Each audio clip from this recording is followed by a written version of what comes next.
আল্লাহর নবী বলেন, উম্মত শোনো, গোটা পৃথিবী যদি একত্রিত হয়ে সিদ্ধান্ত নেয় তোমার একটি উপকার করবে, কিছুই করতে পারবে না, তোমার কেবল সেই উপকারটাই হবে যেটা আল্লাহ তোমার জন্য তাকদীরে আসমান জমিন সৃষ্টির 50,000 বছর আগে লিখে রেখেছে।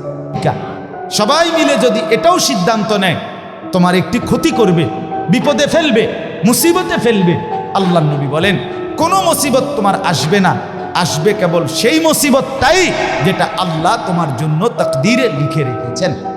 রুফিআতিল আকলাম ওয়া জাফফাতিস সুহুফ, নবীজি বলেন এই কথার পরে তাকদীরে, যেমন এইখানে হিলফুল ফুজুল যুব সংগঠন নাগরাপাড়া ফইটাদি, এরপরে আর লেখা নাই, আসেনি, এরপরে নিচে দিয়ে আর কিছু, এখানে এসে লেখা, এটা কি হয়েছে, শেষ হয়েছে।